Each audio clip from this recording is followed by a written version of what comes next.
Hey, Spectre Streamer, or do you want to It's me, Spectre 1000 here. Coming to another video. In this video, I am doing Rising of the Shield Hero, 4th Call Heroes as Golem. So yeah, it's a pretty interesting video, and I really like how most of these designs turned out. Mostly the Nafumi one, aka the first one. So yeah. Without further ado, let's roll intro and let's get into the video and let's go.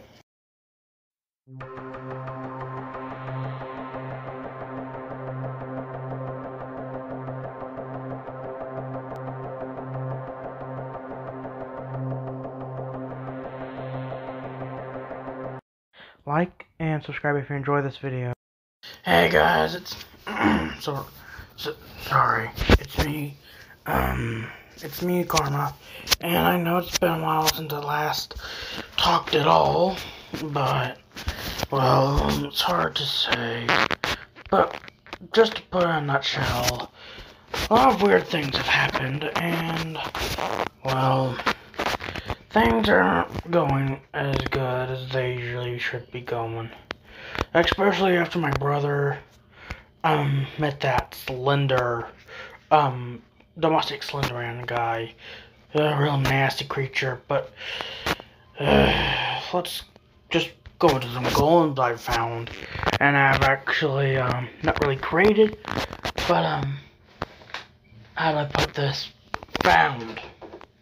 It's hard to say, but in a nutshell, these golems are adaptations of different people. From the current heroes from Rising of the Shield Hero, and they are actually been in this world for hundreds of years, longer than I have been around. So first one, the Crystal Weapon Shield Golem, or better yet, Shield Golem.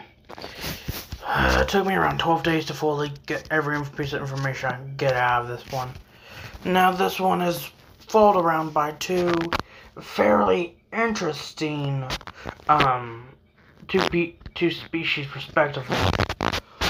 One is a subspecies of another species, and the other is a very weird species of another type of golem.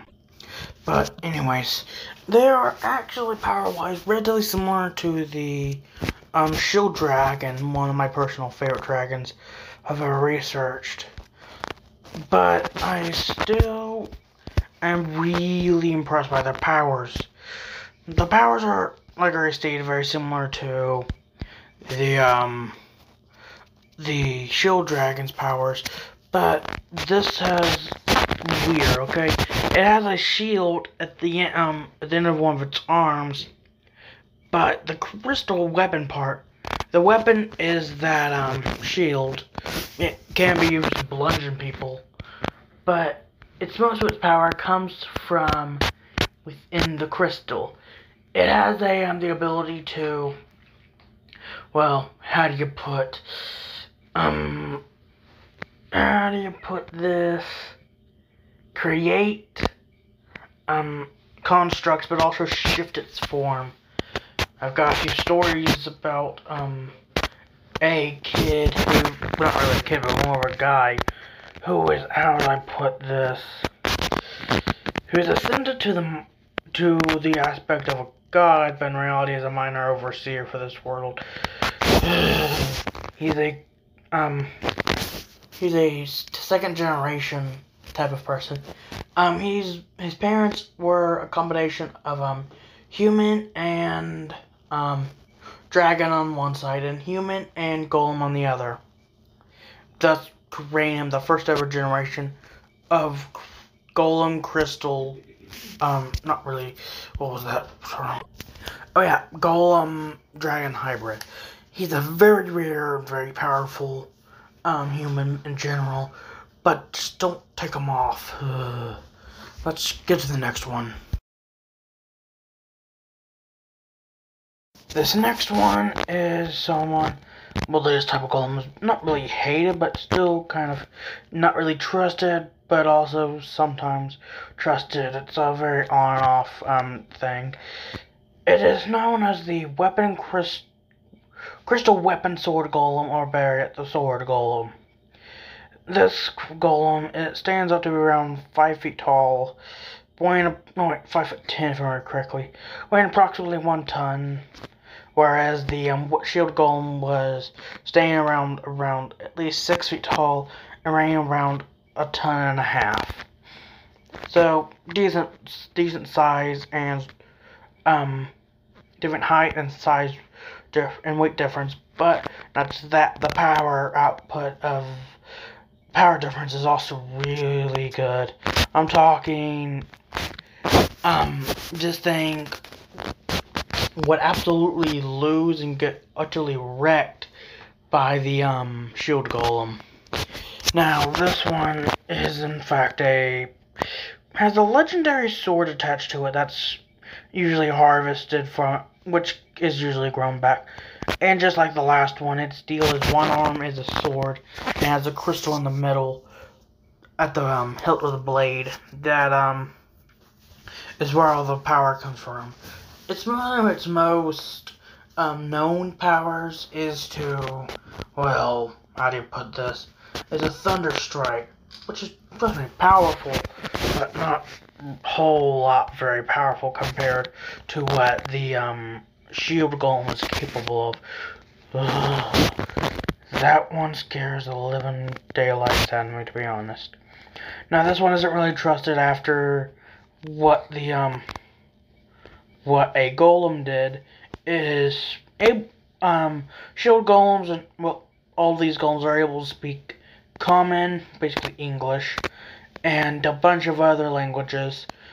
All golems are able to shift their languages, but trust me, these are very fluent in English and every other human tongue.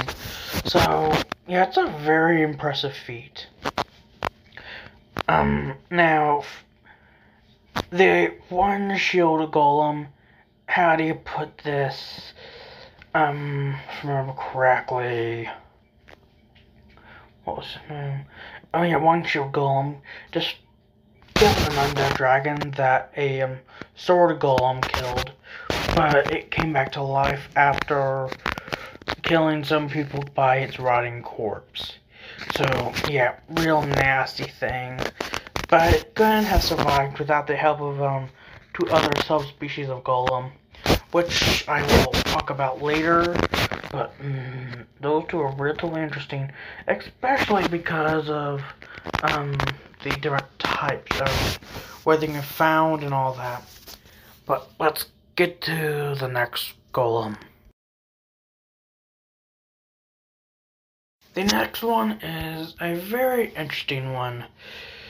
Another one that's still quite hated, but not as hated as the last one. Just by going off all of this, you can tell who is the last one. It took me 9 whole days, just like the last one. Well, the last one took me 11 whole days to fully find out everything. This one took 9 whole days, but yielded a lot more information. Like this thing is actually the shortest of them all, but also stronger than the sword golem, but not as strong as the spear golem, which is the last one. It is known as the Crystal Weapon Bow Golem, or bow golem. At the middle, at the handle where the bow is usually at, it is a crystal, like average, but it's a red crystal, and just like everything else, that's where all the powers come from. But it has a secondary power too. The golem's eye actually has the ability to conjure arrows. So yeah, this thing is fueled by magical arrows.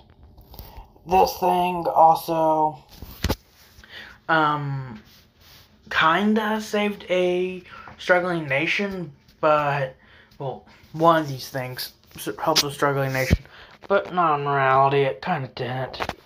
In reality, it just kinda made things a whole lot worse. So that same Sheild Golem, which I later found out was actually that one human golem dragon hybrid I talked about earlier. he came in and fed all the hungry, and along with the help of the other two Dragon Golem hybrids. But, trust me, still not as hated as the last one. Now, this one is actually only weighing around half a ton, so 1,000 pounds, and stands at 5 feet tall, so very short by Golem standards. When I say very short, I'm talking the midget Golem stands at 3 feet tall, so that means the thing's only 2 feet taller than it. But then again, that midget Golem weighed only around 500 pounds, and the thing could absolutely stomp it. I don't really hate this one as much as I hate that midget Golem. Especially about what its personality is. Ugh, disgusting. Now, along with all the other pieces of it, it has some metal to it. Namely, the golden-esque parts of the bow, and it does have a little armor plating on one arm. But it also has a stone pillar which connects to the bow. So, yeah, that's pretty much everything for this one. Let's get to the last one. Now, this last one is a Golem I told you about during the last time. On the last one, it took me 9 whole days to research it, but I really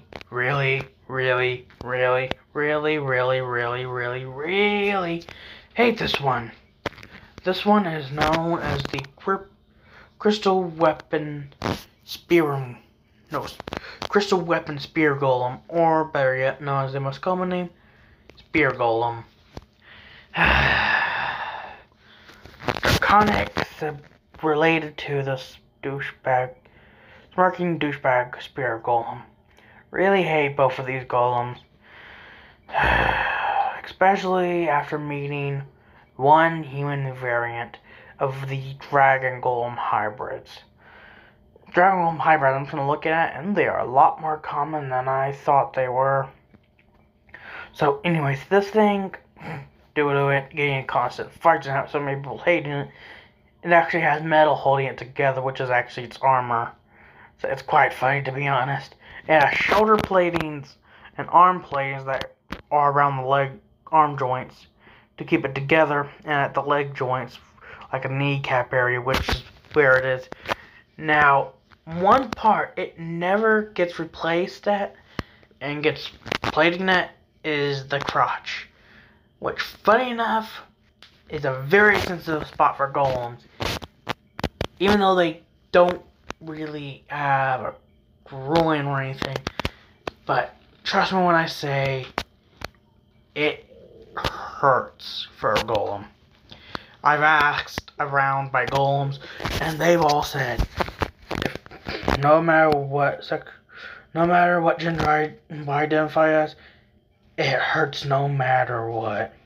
Which, funny enough, it makes sense, because if a golem identifies as male or female, it can still produce offspring, because they're asexual reproducers. But the funny thing is, they need magic to have a child with a human. So, yeah, the magic for those types is a simply piece of magic and a prick of blood from a human, and a chunk of the eye, and corresponding rock from whatever piece for the golem, and the gender is completely random. Same with all the other features, but it's a lot more tame, and trust me, every single one is a lot more powerful than their parents. But anyways, this thing's spear is actually, how do you put it, longer than itself. And this thing stands up to around, if I remember correctly, 6 foot 5, which is a little bit taller than the Sheild Golem, but not by a whole lot. And I really hate this one, like I already stated. Its spear stands up to be around nearly 7 feet tall. Yeah, well, either about the same size or taller. And it's been used so many times that the metal plating that has been used around it has actually started to wear away. But, meh, that's all for this time. See you next time. Well, I hope you enjoyed today's video, because that's all the time I got for today. Until next time, subscribe today to join the Spikers Army or Demon's Alliance. Goodbye, and peace out, everyone.